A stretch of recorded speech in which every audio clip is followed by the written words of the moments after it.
Good morning, everyone. My name is Laura Jane Kestner. I am the Bureau Director for Central Operations for the LA County DA's Office.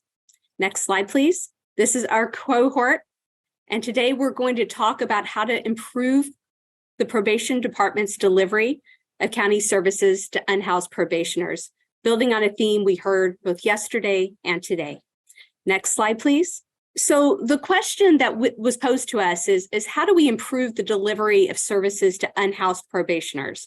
And our short answer is by leveraging relationships and resources to expand already existing unique housing and assistance.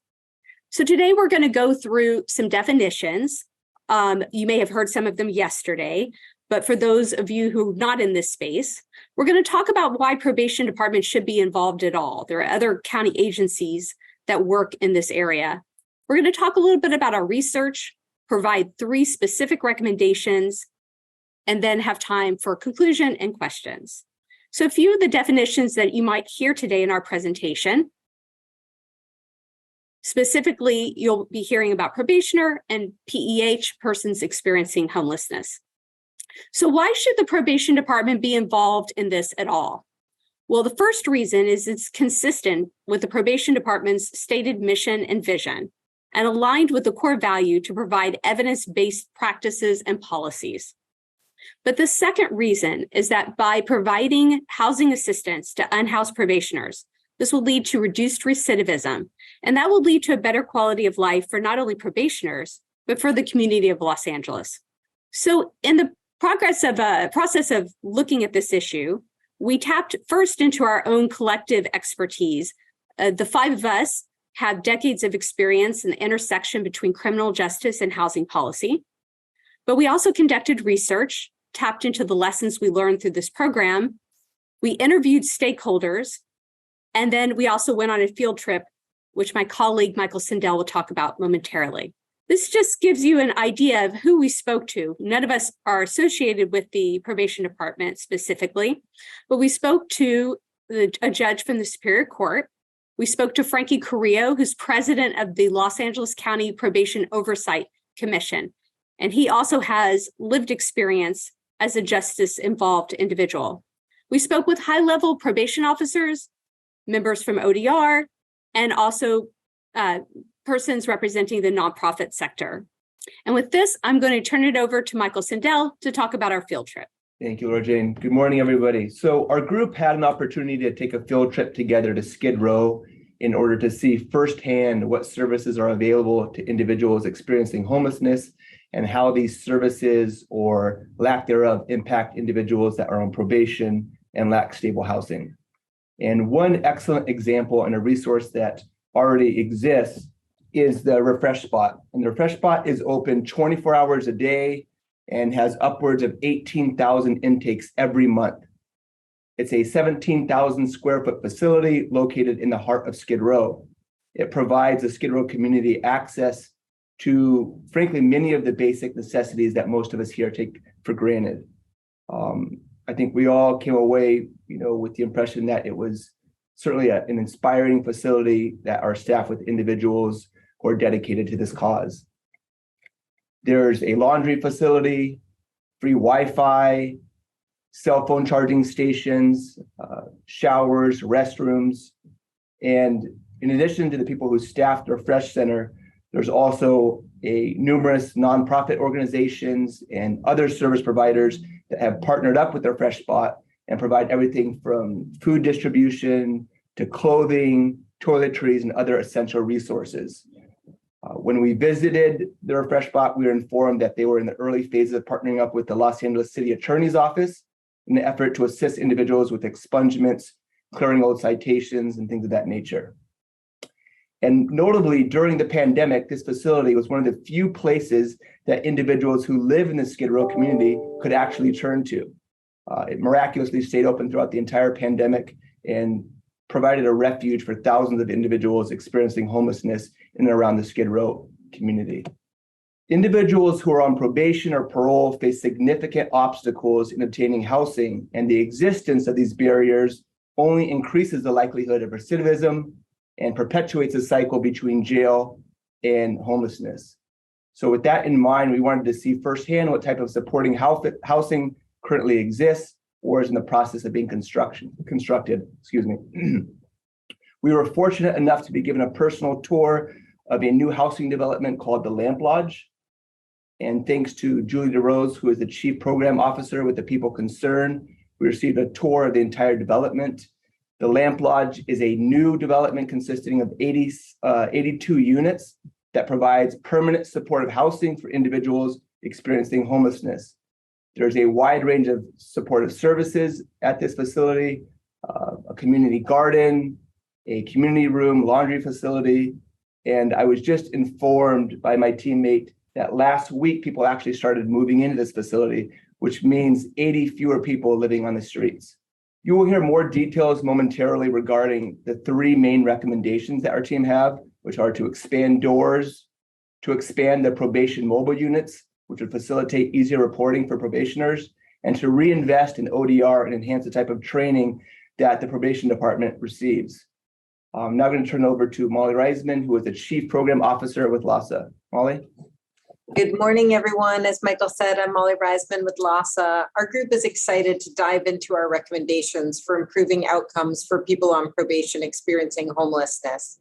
For some of us, this is something we care deeply about because of our own personal experiences with the justice system, homelessness, substance use disorders, and mental health. A number of us have had family members who've struggled with the same issues as the people we're hoping to improve services for. In my case, I have personal experience with the justice system, which makes me thrilled to be able to tell you about an innovative model LA County has already implemented. In 2019, the Probation Department and DHS's Office of Diversion and Reentry opened a Community Reentry Opportunity Center called the Developing Opportunities and Offering Solutions, or DOORS. DOORS embodies the Probation Department commitment to rehabilitation and providing every person on probation with an opportunity to succeed. The center's vision statement says it well. DOORS is an inclusive, creative community of innovative resources for those impacted by the justice system, where individuals, their families, and the broader community find healing, support, wellness, and hope towards opportunity. DOORS is a one-stop shop focused on providing any resource needed for someone to turn their life around. And as you'll see from the photos, DOORS is designed to be a welcoming, inclusive, uplifting space that inspires participants to succeed. DOORS is a public-private partnership. It's located on the third floor of a county-owned building, housing the county's Reentry Opportunity Center, or the ROC. DOORS is managed by the county's Office of Diversion and Reentry, but the heart of the center are the community-based nonprofit organizations that provide a wide variety of services.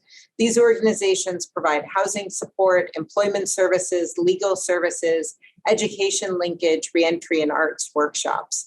There's also a variety of county departments providing services at DOORS, including the Economic Development Department, the Economic Development Department, the Department of Mental Health, the Department of Public Social Services, and the Probation Department.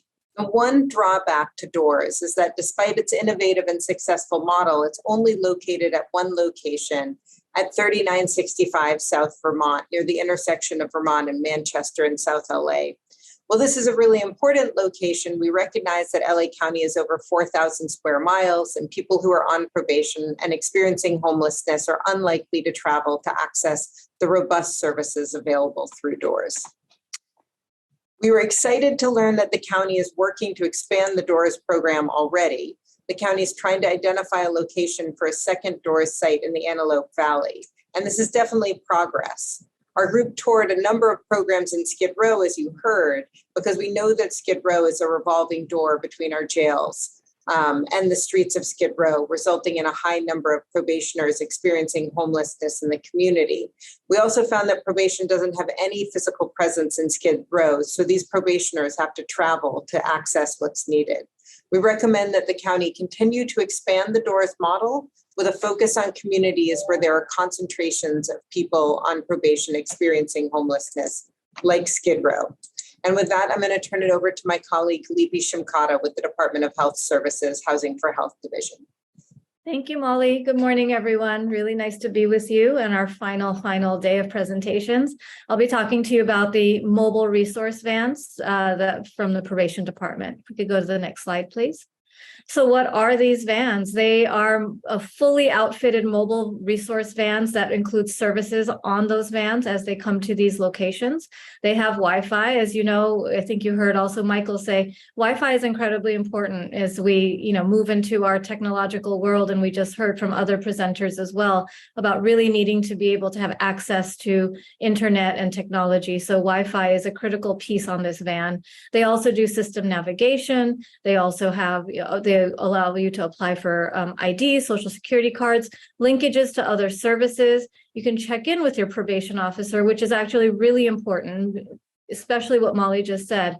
The nearest check-in spot for people on probation is at the Rock, which is almost 5 miles away from Skid Row. So when these vans are able to come to a community and really meet people where they are, this is an incredibly important part of providing the service of check-ins. They park usually at public spaces and underpasses.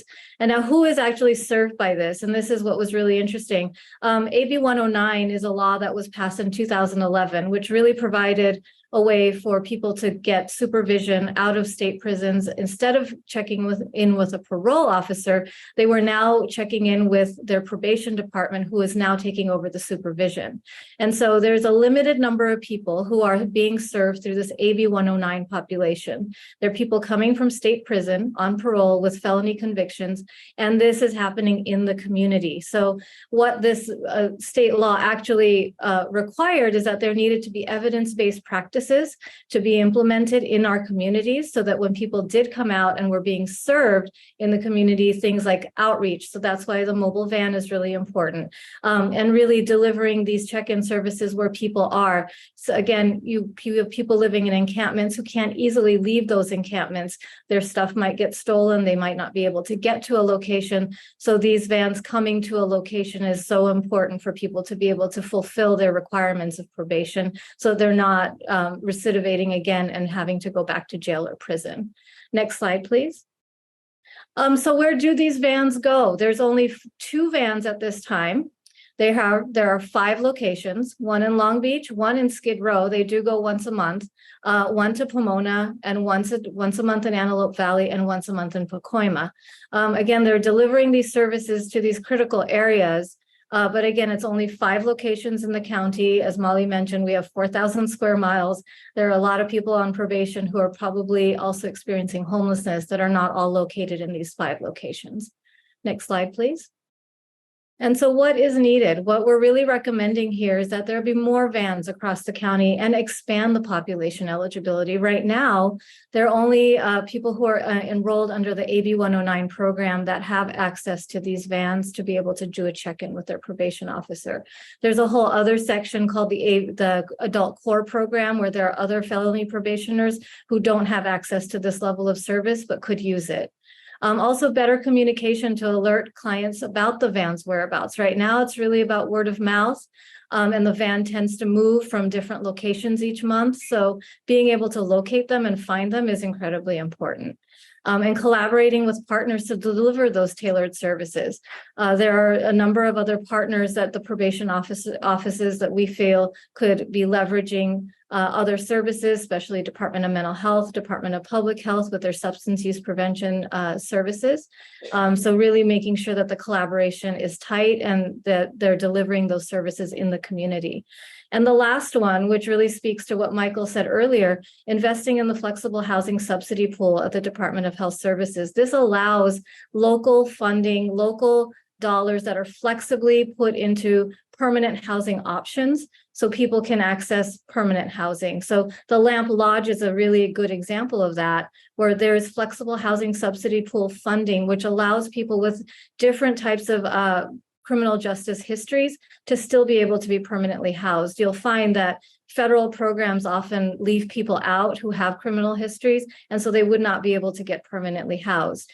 This has been used in the Office of Diversion and Reentry, which you'll hear a little bit more about through Mike Marcus's next presentation. But I will just say this type of model works. about a 1 year after housing, 90% of the people stay housed. So, making sure that we have these flexible options is really important across our county. So with that, I'll send it over to Marcus Huntley to talk to you about ODR. Good morning and great final day of ELDP. For me, the worst part of ELDP ending is that I'll now be deprived of hearing bad jokes every Wednesday and Thursday morning. Maybe that's the best part. But moving on to our third recommendation, I'm Marcus Huntley, Head Deputy of Collaborative and Restorative Justice in the Public Defender's Office.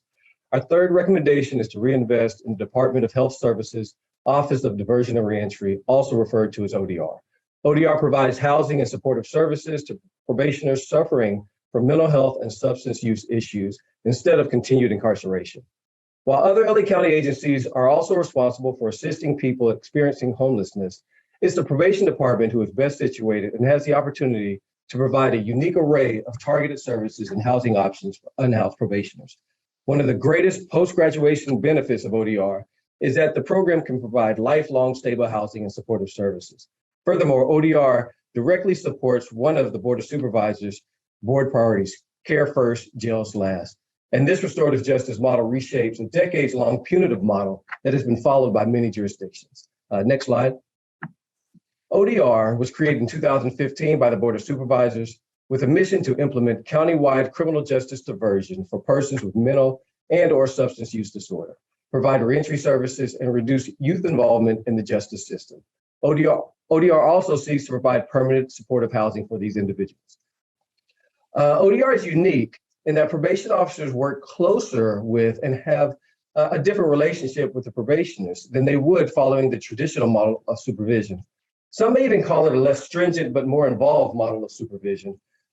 Because this vulnerable population frequently lacks the capacity to report to a probation field office, probation officers actually visit probationers in their housing and understand their treatment plan. Next slide. One of the reasons why ODR has been successful in connecting its participants to a wide range of much needed services is due to the accessibility of the services coupled with the ease of locating the participant. For instance, due to the fact that ODR participants have some type of housing, probation officers, caseworkers, and counselors are able to regularly visit the ODR participant at their housing location. This enables the entire team to discuss the progress of the participant and address participants' individualized needs. Looking at a RAND study from 2016 to 2019 that included 311 ODR participants, prior to placement in ODR, a large percentage of these probationers lacked stable housing. After 6 months in ODR, 91% had stable housing. And when you look at recidivism, 86% had no new felony convictions 12 months after being housed. Next slide, please. Since diversion programs can benefit individuals by connecting them with quality patient-centered treatment and much needed resources, training becomes extremely important. ODR provides complete wraparound services that include mental health and substance use treatment. So probation officers' training must include components of both. Maybe most importantly, the probation officers must be trained to be empathetic to the issues that the probationers are facing. Next slide. Early linkage is imperative. Those that are successful are individuals that are linked to services early in their case. One major benefit of completing ODR is the ability to obtain lifelong stable housing. Just to give an example of an ODR success story, I had a client that was accused of committing several serious felonies. During the incident that led up to his arrest, he was suffering from a mental health crisis. He believed the FBI planted a nanochip in his brain and was controlling his actions. Prior to the creation of ODR, my client would have been sentenced to a decade in state prison. He would have received no supportive services and would have been released back into the community dealing with the same issues that brought him into the system. I'm in contact with him to this day, and he's doing amazingly well. The best part of the story is that in a couple months, his case will be dismissed. He will continue to receive supportive services and retain lifelong housing. This is how you rebuild lives and provide for healthier and safer communities, not by warehousing people for years in prisons with no services and no hope. I will now pass it back to Laura Jane. Thank you, Marcus. I'd like to thank everyone for listening to us today. We believe these 3 recommendations will really improve the lives of probationers and the community of Los Angeles. We'd like to thank everyone that gave their time and expertise to help us research this issue.